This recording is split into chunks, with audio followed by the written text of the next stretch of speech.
안녕하세요. 반갑습니다. 저는 지난달까지 서울시 청년활동지원센터라는 곳에서 마음건강 사업 운영하는 일을 했던 김수빈이라고 합니다. 오늘 만나뵙게 돼서 반갑습니다. 감사합니다. 네. 그 사전 질문지를 주셨다고 해서 방금 전에 제가 받아보았는데요. 혹시 이 질문 하신 분들이 지금 자리에 계신지 모르겠어요. 그 질문이 하나는 그 마음건강 지원 사업이 있었다면 효과성 어땠는지 궁금하시다고 했고, 두 번째는 정신건강과 마음건강 차이가 어떤지 문의하셨고, 마지막으로는 상담 이외의 마음건강 증진 정책으로 무엇이 있을지 세 가지를 물으셨더라고요. 혹시 자리에 계신가요? 아, 그러시구나. 너무 반갑습니다. 아마 지금 이 질문 해주신 분들과 저와 좀 텔레파시가 통한 것 같아요. 마침 제가 발제 자리를 준비하면서 이 내용들을 꼭 넣어야겠다라고 생각해서 오늘 준비를 했거든요. 그래서 좀 자연스럽게 그 질문에 대한 답을 좀 찾아가시는 혹은 같이 고민할 수 있는 자리가 되길 바라며 오늘의 강의 시작하겠습니다. 제가 오늘 준비한 내용은 청년 마음건강의 실태와 쟁점이 하나 있고요. 현재 전국에 있는 청년 마음건강 지원 주요 정책들은 무엇이 있는지 한번 같이 살펴볼 거고요. 마지막으로 부산 청년 마음건강 지원회에서 우리가 어떤 상상을 해볼 수 있을지까지를 아마 3번 카테고리는 같이 좀 얘기하는 자리로 만들게 될 것 같습니다. 예, 먼저 마음건강 실태와 쟁점입니다. 바로 나와요. 정신건강. 그러니까 정신건강과 마음건강의 차이를 좀 얘기하기 위해서 좀 인트로를 정신건강으로 구성을 해봤는데 많이 들어보셨죠? 정신건강. 혹시 정신건강과 마음건강 중에 어떤 걸 더 자주 들어본 것 같으세요? 그죠? 정신건강이죠. 이게 의학적인 용어이기도 하고 기존 정책에 이미 편성이 되어 있기 때문에 우리 모두에게 더 익숙한 말이 맞습니다. 영문으로는 멘탈 헬스라고 생각하시면 될 것 같고요. 그래서 먼저 정신건강 좀 보자면 이 2016년 정신질환 실태 역학조사에 따르면 이걸 보건복지 한 번씩 내거든요. 그래서 이제 2021년에 나올 때가 됐는데 아직 자료 업데이트가 안 된 것 같아서 16년도 거 그나마 가장 최근 거 가져왔어요. 여기서 보니까 정신질환 평생 유병률이 25.4%. 이 말은 18세 이상 성인 중에 4명 중에 1명은 정신질환을 일생에 한 번 정도 겪게 된다는 겁니다. 혹시 이 정도 수치가 어떻게 느껴지세요? 많다, 적다, 혹은 예상했다? 생각보다 많죠. 4명 중 1명이면 우리 중에 2~3명일 수 있다는 얘기잖아요. 그래서 이게 굉장히 보편적인 질환일 수 있다라는 것들 보여주는 지표일 수 있고요. 그러면 지난 한 해 동안 얼마나 많은 성인이 정신질환이 유발이 됐냐 봤을 때 그것 또한 11%, 한 해에만. 예, 그렇게 좀 조사가 되어 있고 정신건강, 정신질환 경험자 중에 전문가를 찾아가서 치료하는 사람의 비율이 22%밖에 안 돼요. 그러니까 내가 좀 진단을 받았어도 내가 병은 갖고 있어도 아예 치료받으러 가지 않는 것이 우리의 현실인 거죠. 그리고 그거에는 수많은 원인이 있겠지만 뭐 예를 들어 병이 낫지 않을 거라는 낙담도 있을 수 있지만 사실 우리 사회적으로 인식이 정신질환에 대한 인식이 그렇게 좋지 않기 때문에 아예 피하는 것으로도 볼 수 있을 것 같습니다. 현재까지의 정신건강 패러다임을 보면요. 사실은 이게 2000년대를 기준으로 좀 앞뒤로 나뉘기 때문에 아주 현재라고 보기는 어려울 것 같아요. 하지만 과거를 좀 거슬러 가보자면은 이 위에 부분이 2000년대 이전인데 이때는 좀 정신건강을 질병의 관점에서 많이 보았다고 합니다. 그래서 정신건강을 정신질환이나 정신적인 문제가 없는 상태로 이해를 하고 개인의 정신적 취약성에 포커싱을 했다고 해요. 그러니까 우울증이나 정신분열, 현재는 뭐 조현병이라고도 부르는 병인데 그런 병이나 어떤 중독 같은 문제들을 문제로 보고 그것을 치료해야 된다라는 모델로 접근을 했다고 하고요.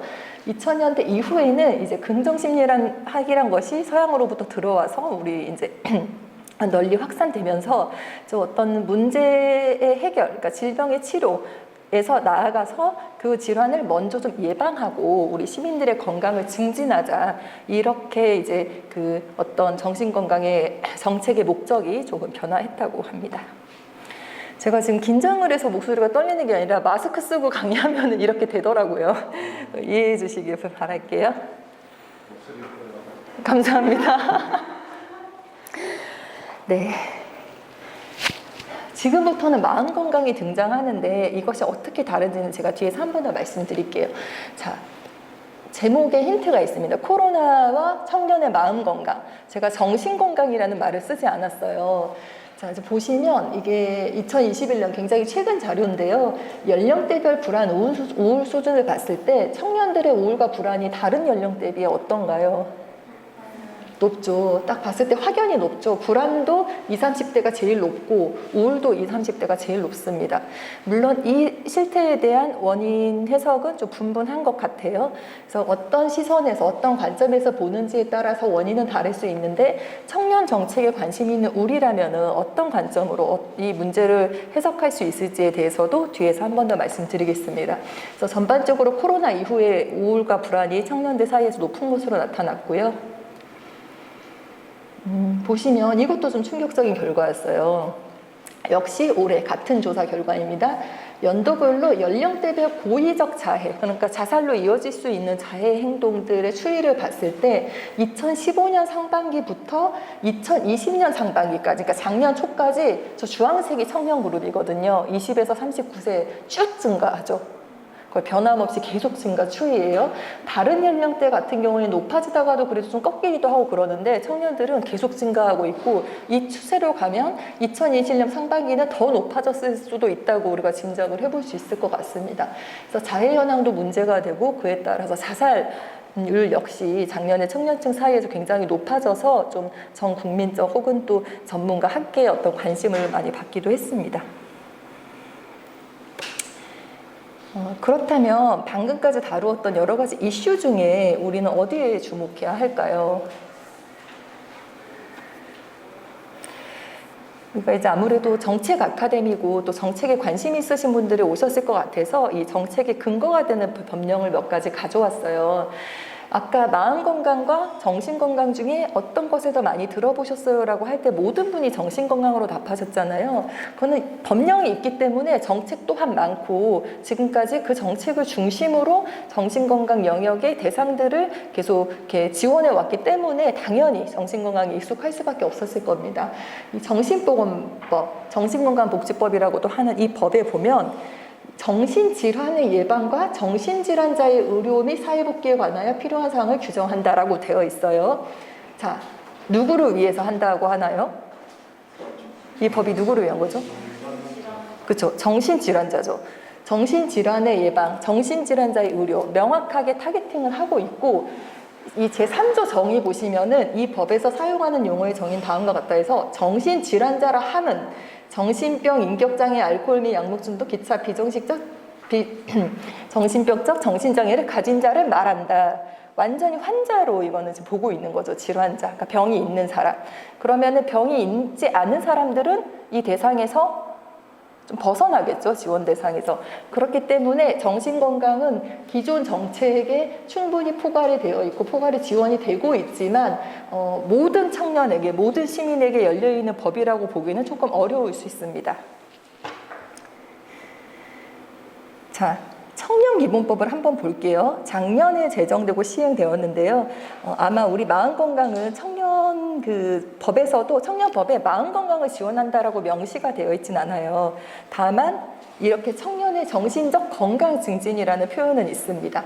그래서 청년기본법이라고 하는 우리나라 법령의 21조를 보시면 국가와 지방자치단체는 청년의 육체적, 정신적 건강 증진과 삶의 질 개선 등 복지 증진을 위한 대책을 마련하여야 합니다. 여기에는 딱히 정신질환자라는 표현 같은 게 없죠. 청년 누구나를 포괄하죠. 청년의 육체적, 정신적 건강 증진. 저기서 말하는 정신적 건강 증진이 바로 우리가 지금 얘기하는 마음 건강이라고 생각하시면 될 것 같고요. 부산시 청년 기본조례가 어떻게 되는지 보면 여기는 건강 증진을 제가 찾지는 못했는데 여기에 청년 생활안정이라는 키워드가 있더라고요. 아마도 이 생활안정의 일부로서 마음 건강을 보고 있지 않을까라고 저는 좀 생각을 해봤습니다. 자, 그래서 청년을 지원하는 마음건강 정책은 저는 이렇게 생각합니다. 이거는 저의 생각이기도 하고 서울시에 있는 청년 시민들과 함께 논의한 결론이기도 합니다. 그래서 청년을 지원하는 마음건강 정책은 질환으로 구분되지 않는 다양한 심리정서적 어려움을 완화하고 현재 청년들이 갖고 있는 어려움이 정신질환이나 더 큰 어려움으로 발전하는 것을 예방하기 위해 청년의 생활 안정과 건강권 차원에서 다뤄져야 한다는 게 논지입니다. 혹시 여기까지 보셨을 때 정신건강과 마음건강의 차이가 좀 이해가 되시나요? 예. 일단 정신건강은 좀 명확히 오죠. 이게 모두에게 해당되는 말은 아니고 정확히 좀 병이 있는 사람, 질환이 있는 사람들을 호명하는 거구나. 그들을 위한 정책이 이미 우리 법제도로 다 구현이 되어 있구나라는 걸 아실 수가 있고요. 마음 건강은 왜 어디에도 근거가 없지라고 생각하실 수가 있는데 마음 건강은 우리의 육체적, 정신적 건강 증진, 그러니까 그 청년의 건강권의 차원에서 보시면 될 것 같고, 혹은 생활 안정, 복지 이런 틀로도 보실 수가 있을 것 같다고 생각이 됩니다. 그리고 마음 건강은 지금 이론적으로 정립된 개념은 아니에요. 이게 당시 이제 서울시에서 처음 사업을 시작할 때 저희도 고민을 했어요. 이거를 무슨 사업이라고 불러야 너무 이렇게 낙인 찍히는 기분이 들지 않고 청년 누구나 좀 자유롭게 이용할 수 있을까라고 했을 때 정신 건강은 너무 먼 얘기인 거예요. 아까 법에서도 규정이 되었던 정신질환자만을 위한 것이고, 청년들도 딱 정신 건강 사업 이러면 별로 안 오고 싶을 수 있겠다라는 생각이 들어서 이제 저희가 좀 고안해낸 개념이 마음 건강이었습니다. 그래서 영문으로도 정신 건강은 멘탈 헬스인데 마음 건강은 멘탈이나 헬스란 말을 쓰지 않아요. 대신에 마인드 케어라는 개념 역시 영문에서 이제 저희가 차용을 해서 쓰게 되었고요. 근데 이렇게 구글 같은 데도 검색해 보시면 멘탈리스라고 하면 온갖 전문 자료가 나오거든요. 정신건강은 서양에서도 그렇게 정립이 된 개념이기 때문에. 그런데 마인드 케어라고 치면 잘 나오지 않을 거예요. 우리가 고안했기 때문이죠. 그리고 굳이 마인드 케어라고 쓰고 싶었던 것은 좀 일상적으로 내 마인드를 케어한다. 그러니까 마인드가 마음이잖아요. 그래서 내 마인드를 뭐 헬스 혹은 큐어, 트리트 이런 치료 이런 개념이 아니라 돌본다라는 개념을 저희가 좀 주고 싶었던 거예요. 내 마음을 돌본다, 마인드 케어. 예, 그래서 마음건강 사업을 지금 이론적으로 정립된 건 아니지만 서울시에서는 마인드 케어로 지금 부르고 있고, 아마 부산시도 좀 비슷한 개념으로 보고 있지 않을까 싶습니다. 뉘앙스의 차이는 좀 오나요? 정신건강과 마음건강. 네. 예, 그랬을 때 청년을 지원할 때 이렇게 보편적인 청년을 지원하는 정책으로서는 정신질환은 이미 기존 정책에 세팅이 되어 있기 때문에 우리가 크게 관여하거나 개입하지 않아도 되는 영역이라고 저는 생각하고요. 다만 보편적 청년 누구나를 위한 마인드 케어, 마음건강 정책은 아직 좀 제도화가 되거나 활성화되지 않은 상태이기 때문에 우리 청년들이 더 관심 갖고 제안하고 고민해야 될 영역이라고 생각합니다. 그렇다면 마음건강 문제의 원인을 무엇으로 볼 수 있을지 이건 좀 같이 얘기를 나눠보고 싶어요. 이건 정말 의견이 다양하거든요. 어떻게 생각하세요? 청년들 마음건강의 원인, 문제의 원인. 문제라고 하는 것은 청년들이 호소하는 심리정서적 어려움 혹은 고통의 원인일 수도 있을 것 같아요. 아까 연령대별 그 연도별 이제 보여드린 것처럼 우울과 불안이 다른 연령에 비해서 높게 나타나고 있고, 그것 말고도 외로움이라든지 고립감이라든지 뭐 무가치감 같은 다양한 좀 어려운 감정들을 많이 경험하고 있는데, 그런 감정들의 원천, 그런 감정들의 원인이 무엇일까라고 생각해 보신다면 어떤 게 있을까요? 무력감. 무엇에 따른 무력감일까요? 사회적 전망이 어렵고 가능성이 보이지 않는 그런 것들이 아닐까요? 네, 동의합니다. 앞이 보이지 않잖아요. 네. 또 어떤 게 있을까요? 사회에서 인정받을 수 있는 뭐 당장이 이름난 곳에 대한 취업이라든지 아니면 내 이름으로 된 집 이런 게 이루기가 너무 힘든 맞아요. 상황이니까, 그런데 나는 그런 사회에서 인정받을 할 수 있는 것이 있나? 내가 한 것이 있나? 맞아요. 네. 또 다른 어려움. 변화된 사회에서 이렇게 불안정하고 불확실성이 행적하는데 기본 기성세대에서는 그냥 당연하게 취업이나 당연하게 여겨졌던 것들로 인해서 좀 세대 차이가 일어나니까 내가 하지 못하는데 그게 당연해야 되면 계속된 실패로 인해서 좀 더 그런 불안이나 우울감이 네, 맞습니다. 그것도 굉장히 큰 영향을 주는 것 같고요. 혹시 생각해 보신 원인 있으세요? 네. 여기 나오는 것처럼 노동시장의 불안정이 그리고 당장 사회에 관한 불담감과 그렇죠. 거에 따른 학력 저하가 같다고 하셨습니다. 네네. 굉장히 이 페이지 하나를 적확하게 설명해 주셨어요. 또 간결하게. 네, 사실 지금 말씀하신 것들이 이 안에 다 들어있는 내용이고 이게 아주 새로운 건 아니라서 여기 계신 분들도 다 이렇게 생각을 좀 말씀해 주실 수 있을 것 같았어요. 지금 우리 사회의 청년을 둘러싼 사회구조적 환경을 보면 뭐 하나 녹록지가 않죠. 한마디로 했을 때. 이게 2015년 자료거든요. 2015년에 서울시가 청년 정책을 만들기 위해서 했던 이제 조사 결과와 연구 결과들을 붙여서 만든 건데 제가 이거를 이제 마음 건강의 원인으로 해석을 해서 좀 재구성해 본 거예요. 그래서 이 표는 지금 뭐 검증되거나 입증된 건 없습니다. 제가 해석한 거라서요. 그런데 방금 말씀하셨듯이 지금 청년들이 사회에서 자리를 갖기가 굉장히 어렵죠. 일자리뿐만 아니라 뭐 살 자리도 그렇고 실제 내가 사회에서 시민으로서 설 수 있는 자리도 없고 이제 지금 자기 자리를 만들기가 어려운 상황인 거예요. 그러니까 보시면 지금 우리 사회 노동시장 불안정한 건 뭐 기정사실화가 되어 있죠. 그래서 이게 코로나 이전 2015년인데도 사실 이 문제들은 다 있었어요. 졸업 후에 첫 취업하기까지가 몇 개월 혹은 몇 년이 걸린다라는 청년들 많았고 경제 성장률 지금 둔화됐죠. 우리 예전에 뭐 90년대에서 2000년대까지는 진짜 우리나라가 굉장히 무서운 속도로 경제 발전을 하다가 이후에 둔화되고 이제는 마이너스까지 기록할 수 있는 상황이 됐잖아요. 코로나로 인해서. 그랬을 때 경제 성장률 낮아지고 그러면 당연히 노동시장이 줄어들기 때문에 작아지기 때문에 청년들이 들어갈 수 있는 곳이 없어지는 거죠.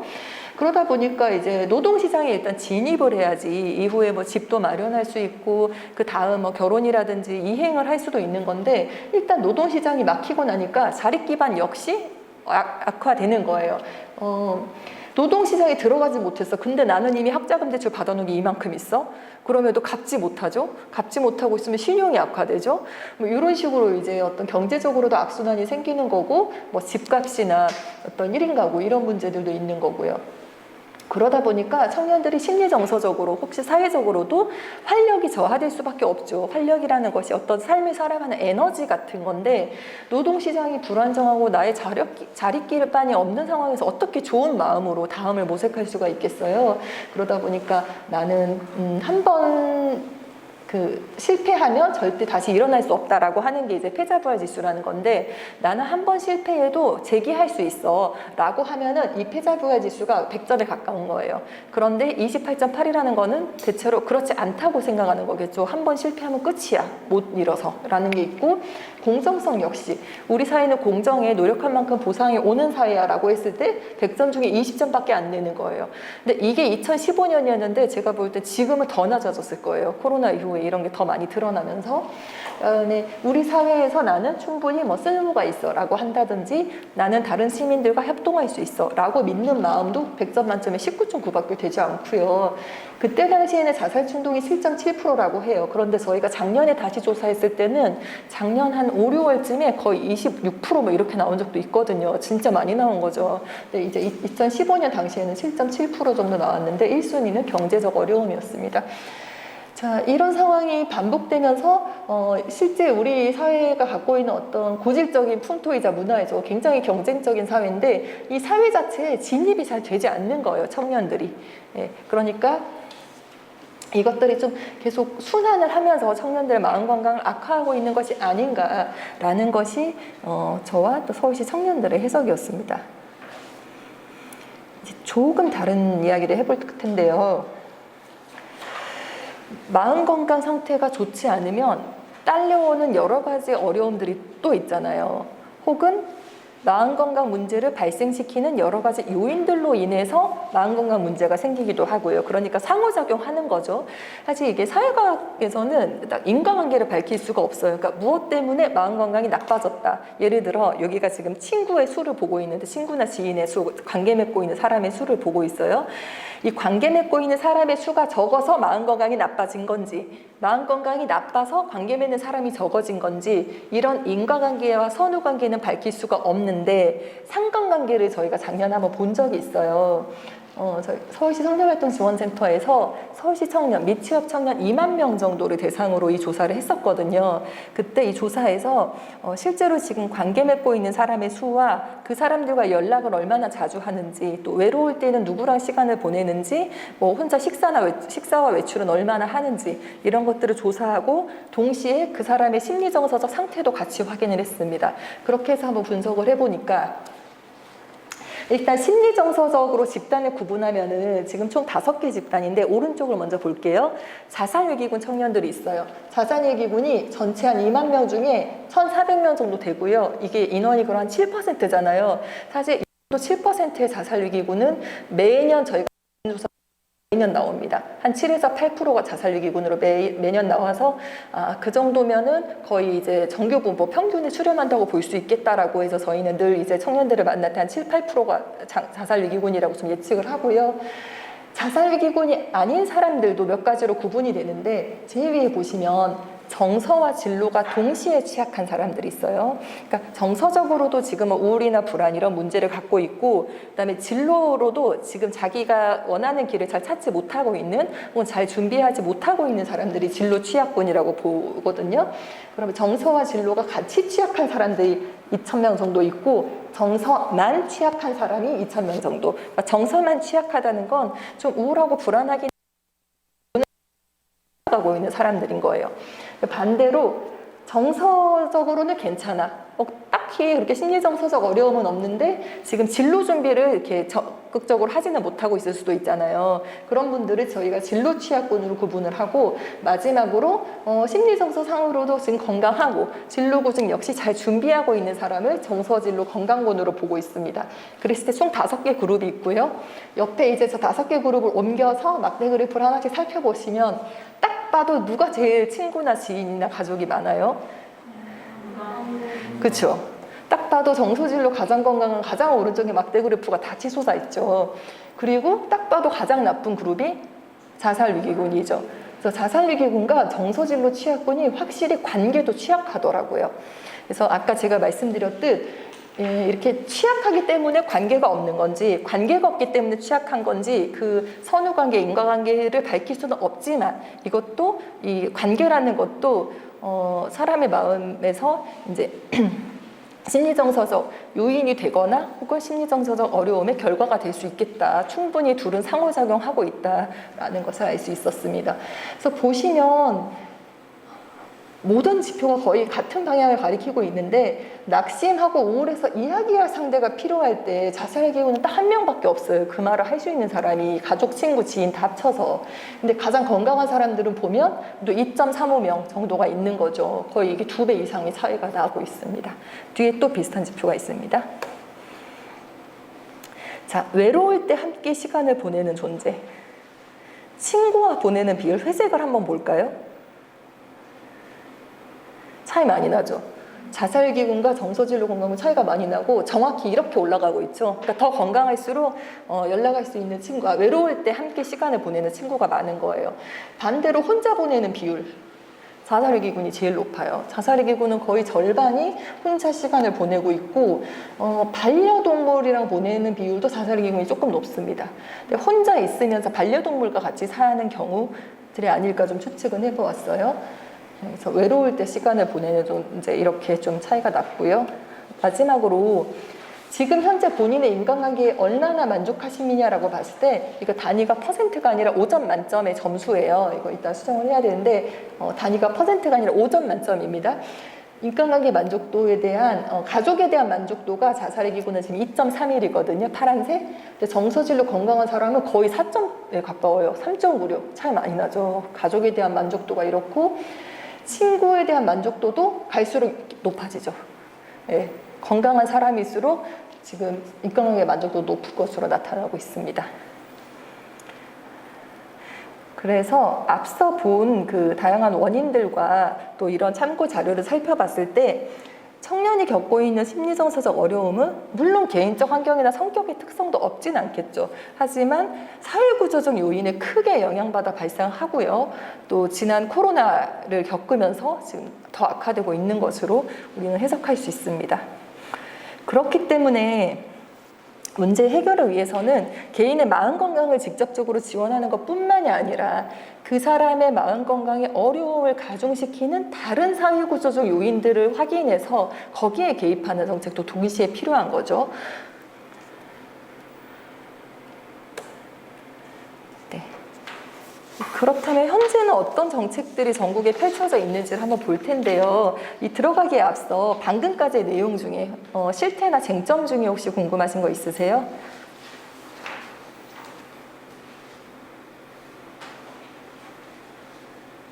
없으시면 끝나고 다시 질의응답 시간에 나누도록 하겠습니다.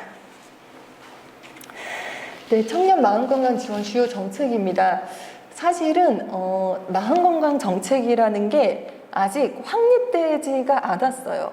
그러니까 청년을 위한 마음건강 지원 정책은 이거다라고 할 수 있는 게 아직 정립이 된 것은 없고 각각의 지자체에서 하고 있는 그 대규모 혹은 소규모의 몇몇 사업들이 있을 뿐입니다. 그래서 현재 청년을 위한 마음건강 지원 정책이 있나요? 라고 하면은 있기는 한데 그것은 아직 정책으로 정립되었기보다 조금 더 이제 정책으로 가기 전에 좀 사업 단계에서 다양하게 구성되어 있다고 말씀을 드릴 수가 있겠는데요. 일단 이 환경을 보시면 정신건강 정책, 아까 우리 처음 살펴봤죠. 그러니까 청년을 위한 마음건강 정책을 크게 3개 파트로 나눌 수 있을 것 같아요. 이것도 이론적으로 정립된 건 아니고 제가 좀 구성을 한 건데요.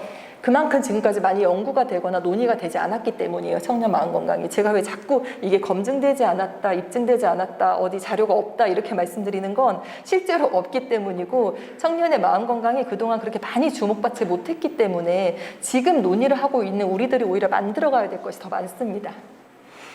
그래서 이 구성 역시 제가 그냥 표로 좀 해본 건데 마음건강 관련 정책적 환경을 봤을 때 제가 이렇게 상상을 해봤어요. 어떤 청년을 우리가 만났어요. 한 명의 청년을 만났다고 가정을 하고 이 청년이 참여하거나 이용할 수 있는 마음건강 관련 정책이 무엇이 있을까를 기준으로 생각을 해보았습니다. 만약에 이 청년이 실제로 우리가 조현병이라고도 말하는 그런 병이 있어요. 그러면 이 청년은 어느 정책에서 포괄해야 될까요? 그렇죠. 정신건강 정책이죠. 이 청년은 확실히 질환자이라고 이제 판명이 난 상태니까 진단을 받았기 때문에 정신건강 정책에서 포괄하는 게 맞습니다. 정신건강 정책은 정신보건법, 아까 잠깐 봤던 그 정신보건법에 근거가 있고요. 주요 대상은 지역사회의 중증 정신질환자 혹은 고위험자 등이 대상이 됩니다. 아무 청년이 다 갈 수는 없어요. 질환 진단을 받은 청년이 갈 수 있는 거예요.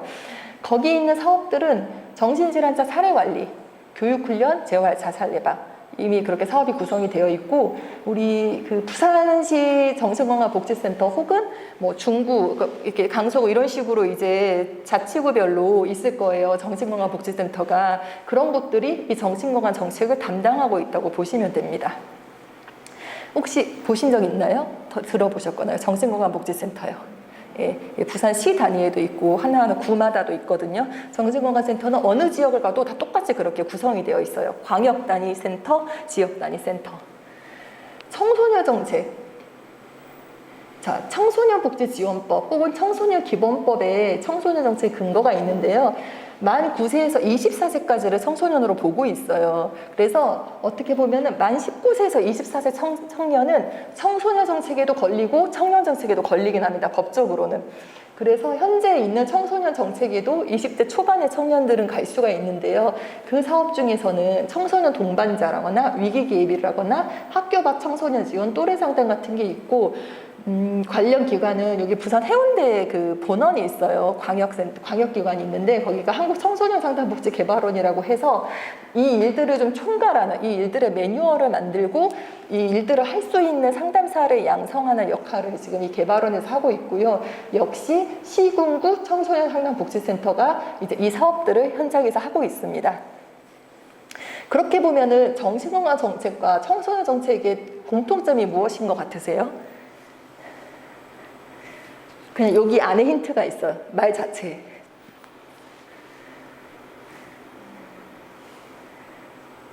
시군구 센터가 구성되어 있다는 거. 어느 지역가나 똑같고요. 어느 지역가나 거의 비슷한 사업을 하고 있어요. 그러니까 부산에 있는 청소년 상담복지센터와 서울에 있는 청소년 상담복지센터가 하는 일이 크게 다르지 않아요. 이미 이렇게 제도화가 되어 있고 이 사업의 매뉴얼들이 전국 단위로 분포되어 있기 때문에 동일한 역할을 수행합니다. 정신건강보건센터도 마찬가지예요. 어디를 가나 똑같은 서비스를 받을 수 있거든요. 이미 지금 제도화가 다 이루어졌기 때문에 그게 지금의 정신건강정책과 청소년 정책의 현실입니다. 자, 그런데 아까 제가 정신건강정책에 갈 수 있는 청년의 예를 말씀드렸어요.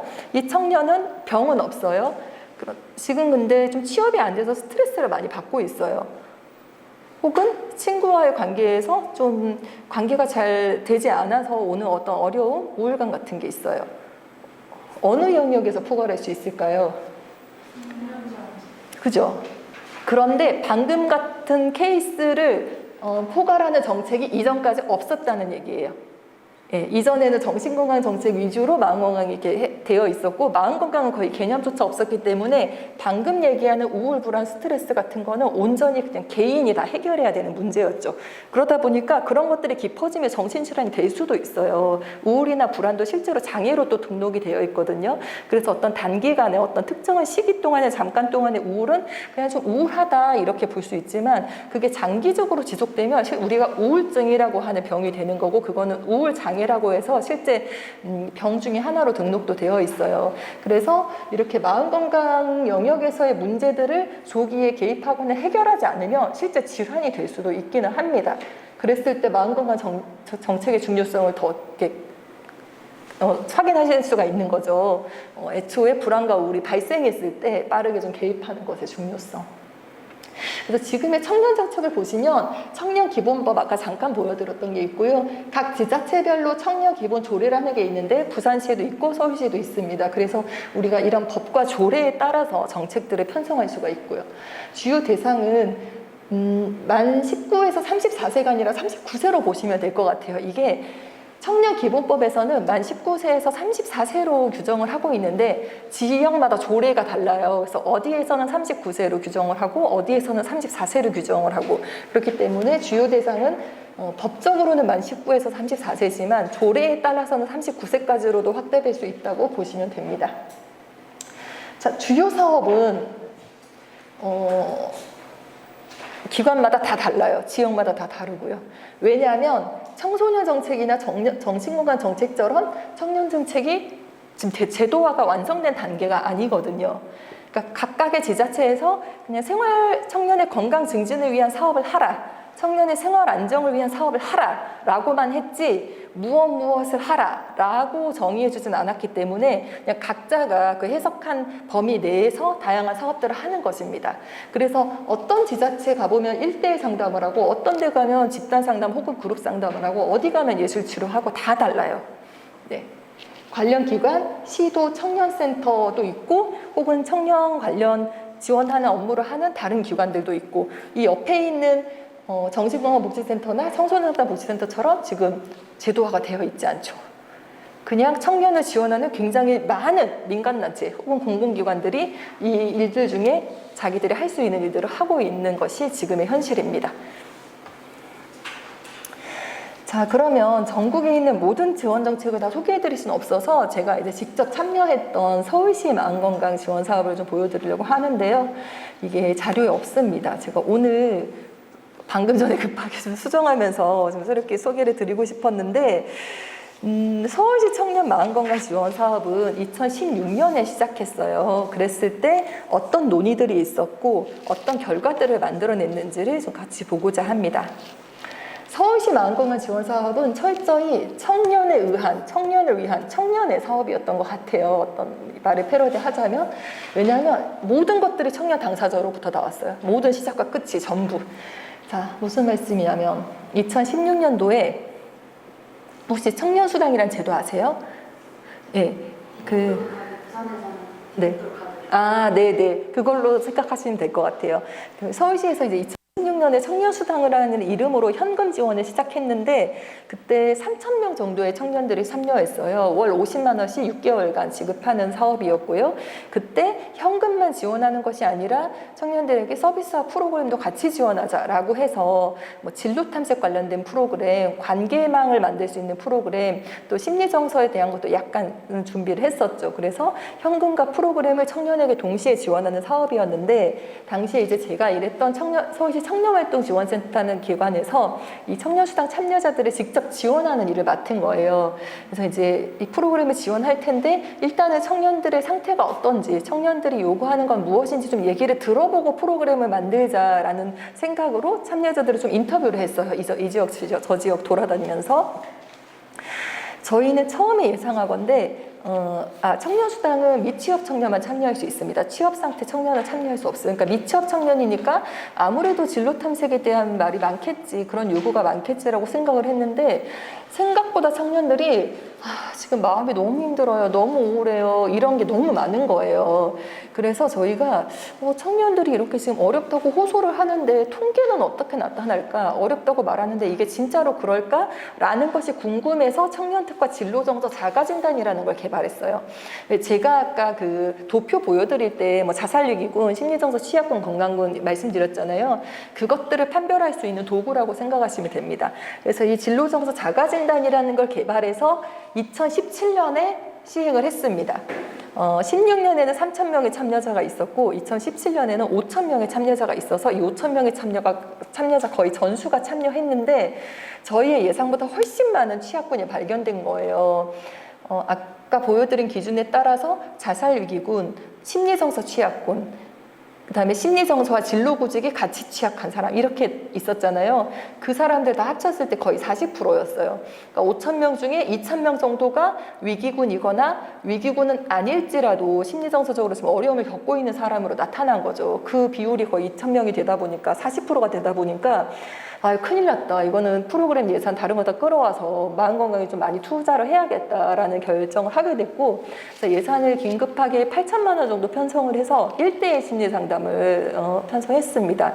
그래서 그 1대1 심리상담을 자가진단 결과가 좀 좋지 않게 나온 사람들 대상으로, 그러니까 진로정서가 취약하다거나 좀 지금 위험하다고 나온 사람들을 중심으로 1대1 심리상담을 지원했어요.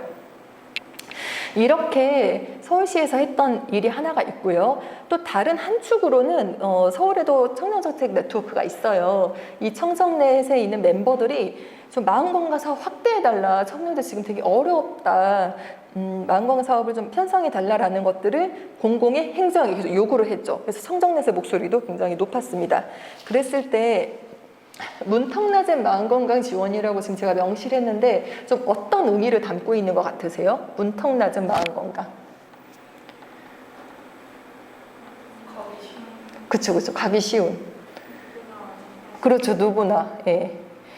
그 말인즉슨 이전에는 마음건강 관련 정책들의 문턱이 높았다는 거겠죠. 왜냐하면 이전에는 마음건강이란 말도 없었고 거의 정신건강 정책들이었기 때문에, 그러니까 일단 그 어감에서 오는 어떤 위화감 같은 것도 없진 않았고 실제로 정신건강 정책의 대상이 될 수 있는 사람은 질환이 있는 사람이었기 때문에 질환이 없는 청년들도 누구나 가볍게 갈 수 있는 마음건강 관련 기관이나 어떤 사업을 만들어 달라라는 게 2017년 당시 청년들의 요구였습니다.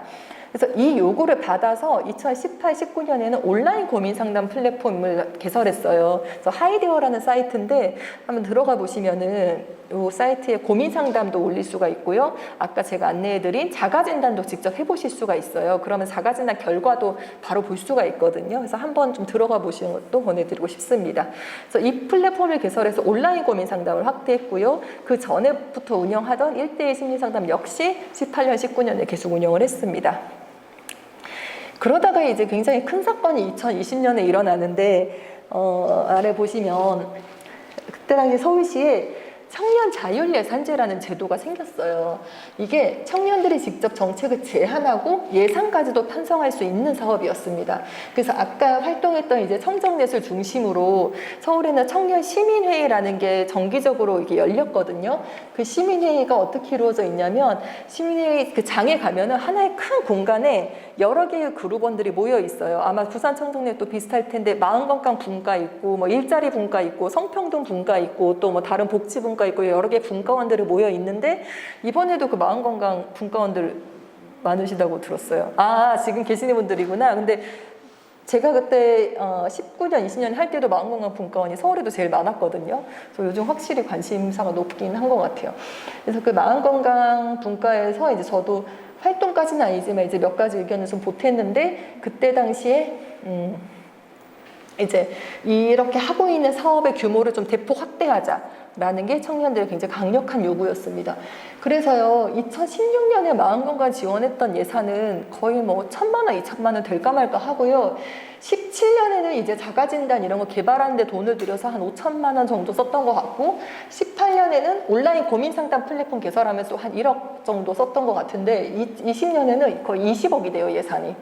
예, 이 청년들이 지원하는 심리상담 서비스가 20억 규모로 편성이 돼서 마음건강 사업의 규모가 정말 대폭 확대되는 그런 경도가 있었죠. 그래서 제가 이걸 보여드린 것은, 이걸 급히 긴급하게 수정한 것은 이게 어떻게 생겼을까? 그리고 그 과정에서 대체 무슨 일이 있었을까라는 게 부산 청년들께도 좀 궁금한 지점일 수 있어서 강조를 하고 싶었고, 특히 이 청정넷과 청년 당사자들의 목소리가 굉장히 컸고 그런 것들이 정책에 반영될 수 있다는 점을 꼭 말씀드리고 싶었습니다. 현재 청년 마음건강 지원 사업은 대표적으로 1:1 심리상담과 온라인 고민상담으로 편성이 되어 있습니다. 1:1 심리상담은 이제 부산에서도 시작을 하게 되었는데요. 대상은 서울시 조례는 만 39세까지를 청년으로 보고 있어요. 그래서 만 39세 청년까지가 포괄이 되고 1인당 7회기의 심층 심리상담을 지원합니다. 이 심리상담은 전문 심리상담사들이 다 진행을 하게 되고요. 21년 연간 14,000명 정도 지원을 해요. 이게 이제 7회기 환산했을 때 연간 사실 2,000명 정도인데, 이 2,000명 정도에게 이 7회기를 지원하면은 전체 규모로는 연 14,000건 정도 되는 거죠. 그래서 그 정도 규모로 지원을 하고 있고, 작년에는 20억이었는데 올해는 10억으로 좀 줄었어요. 그래서 10억 하면은 이 14,000명 정도 지원할 수 있는 규모가 됩니다. 그 다음에 아까 왜 청정넷의 요구로 생겨난 문턱 낮은 고민상담 플랫폼 온라인 고민상담이 운영되고 있고요. 여기는 전문 심리상담사가 그 상담을 하는 게 아니라 우리 같은 청년들 있잖아요. 이런 청년들이 한 100시간 정도의 교육을 수료한 뒤에 마음친구라는 이름으로 활동을 하게 돼요. 그래서 이 마음친구분들이 청년들의 고민을 사연으로 읽고 그 사연에 대해 답변을 하는 방식으로 운영이 되고 있습니다. 온라인 고민상담은 연간 10,000명 정도 지원하는 것을 계획하고 있고요.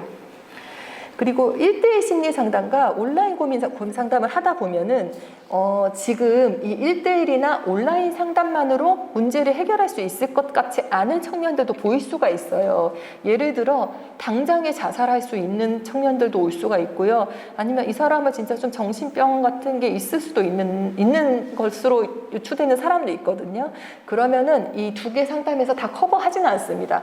왜냐하면 1:1과 온라인 고민상담 모두 정신건강의 영역이 아니라 마음건강 영역에서 그 프레임으로 구성이 됐기 때문에 그 모든 정신과적 질환을 다 치료할 수는 없는 거예요. 그렇다 보니까 그런 청년들을 보면은 저희가 지금 이 서비스에 참여하시는 것도 좋지만, 이 사업을 하시는 것도 좋지만 땡땡님께 조금 더 효과가 있을 만한, 땡땡님께 더 도움이 될 만한 곳을 추천해 드릴게요 라고 해서 결국은 정신건강복지센터로 좀 연계하는 경우들이 있어요.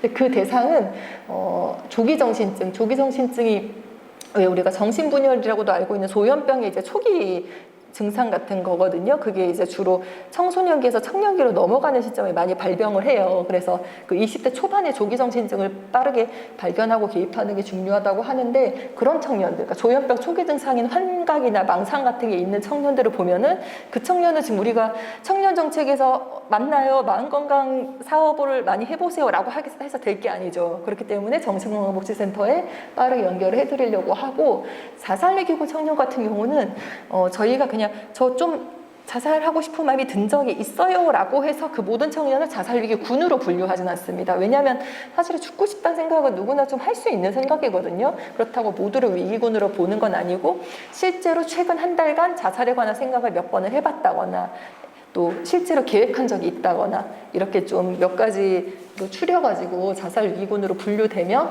그 청년들께도 좀 자살 예방 관련 사례 관리를 받을 수 있게 이렇게 좀 추천을 해드리는 구조로 운영을 하고 있습니다. 그래서 마음건강의 영역에서는 1:1 상담과 온라인 고민 상담을 하면서 더 큰 문제가 있어 보이는 청년들은 유관기관 연계하는 것까지, 말하자면 마음건강에서 정신건강을 다 포괄하는 스펙트럼으로 현재는 사업을 좀 운영하는 걸로 보시면 될 것 같아요.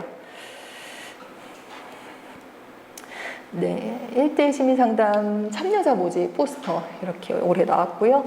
온라인 청년 고민 상담소는 이렇게 검색해서 들어가셔도 되고 아까 하이데어.co.kr로 들어가셔도 되는데 들어가 보시면 직접 자가체크나 고민 상담소 보실 수가 있고요. 직접 참여하실 수도 있습니다.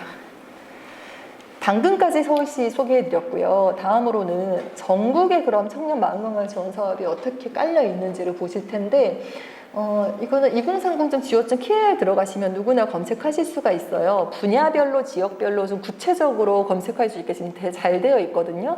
그래서 보시면 제일 왼쪽에 보건복지부에서 하는 사업 소개가 되어 있고 그다음에 서울관악구에서 하는 마음건강 지킴이, 경남에 있는 코로나19 심리상담, 이렇게 서울도 있고 다 있고요.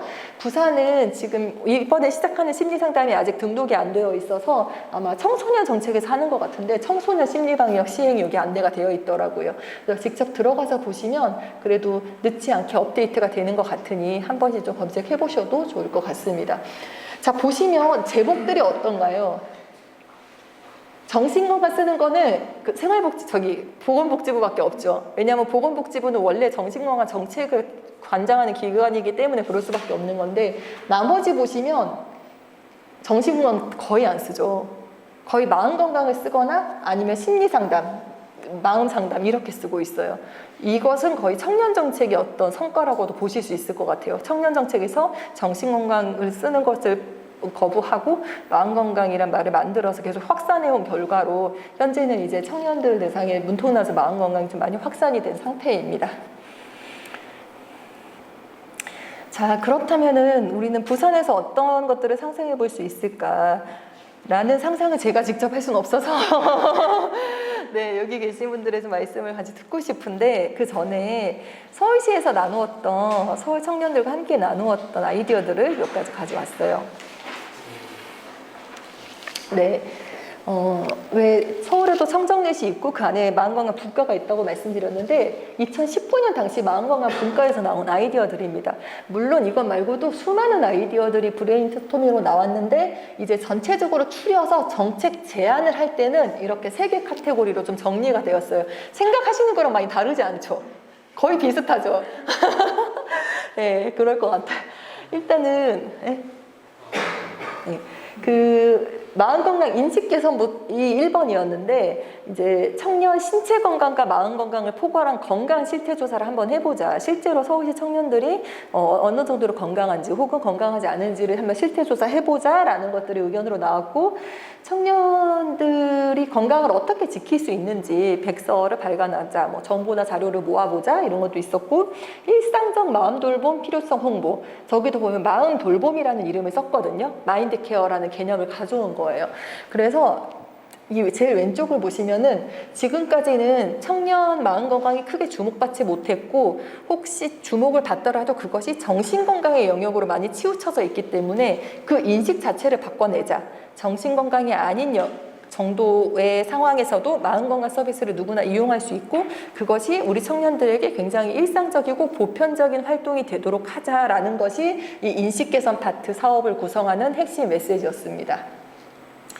다음으로는 관계 기반 마음건강 프로그램이 나왔는데 자, 이 논리는 그런 거였어요. 생각보다 이때는 뭐 1대1 상담을 확대하자, 그룹 상담, 집단 상담을 확대하자 이런 목소리보다 관계 기반 프로그램을 확대하자라는 목소리가 훨씬 높았거든요. 근데 그 이유를 보시면 핵심 메시지 이유가 있는데 자, 마음건강은 어려움 발생 전에 예방이 중요하고 예방의 핵심은 결국 관계라고 청년들이 생각했던 거죠. 그러다 보니까 그 타인과의 관계 자체가 건강하게 잘 형성되어 있으면 마음 건강이 어려워질 일 자체가 없는 거 아니야? 라는 게 당시 청정net 멤버들의 의견이었어요.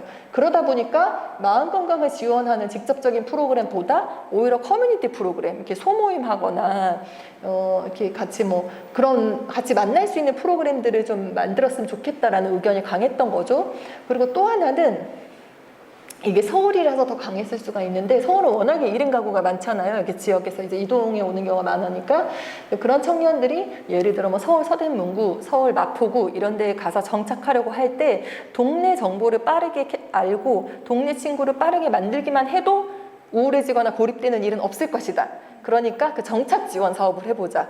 약간 이름이 약간 이주민 정착 지원 사업 이런 느낌이 들긴 하는데 그런 거 많잖아요.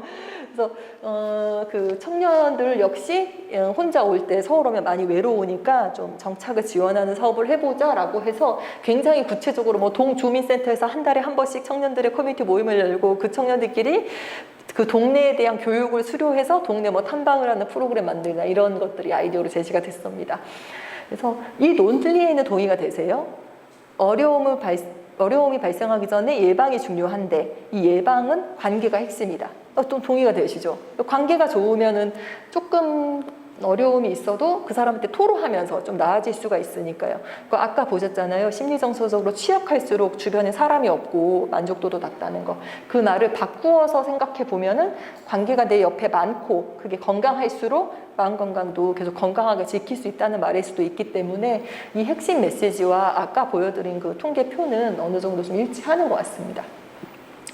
마지막으로 마음건강 활동가 양성하자는 의견도 많았는데요. 청년을 이해하고 청년 문제에 공감하는 또래 상담사를 양성해서 활동처를 마련하자. 자, 여기서 마음건강 활동가는 꼭 전문 심리 상담사를 말하는 건 아니에요. 그냥 우리 같은 청년들이 이 다른 청년을 돌볼 수 있는 마음건강 활동가가 되면 어떻겠냐라는 의미였고, 이 활동가를 굉장히 어떤 전문적인 직업의 영역으로 생각하기보다는 왜 시민 누구나가 다른 청년의 마음건강 지킴이가 될 수 있습니다. 약간 이런 개념으로 보면 될까요? 그래서 그런 식으로 내 옆에 있는 청년에게 손내밀어 줄 수 있고 공감과 위로를 전할 수 있는 그런 이제 고민 상담사이자 어떤 또래 친구 상담사 같은 존재가 우리가 서로에게 되어주면 좋겠다. 좀 이런 의미로 보시면 될 것 같습니다. 근데 이렇게 양성을 해놓으면 실제 이 청년들이 또 활동할 수 있는 곳이 있으면 좋겠다. 그래서 그것이 뭐 온라인 고민 상담 플랫폼이든 어떤 다른 뭐 상담 세팅이든 혹은 다른 활동의 현장이든 이런 것들을 해봤으면 좋겠다라는 의견이 있었고, 또 이렇게 연결이 되는데 여기서 양성된 마음건강 활동가들이 관계 기반 커뮤니티 프로그램의 뭐 진행자가 된다거나 좀 그런 식으로 좀 이것들이 연결이 됐었어요. 그래서 당시 서울 청년들이 의견을 모았던 내용을 좀 보여드렸습니다.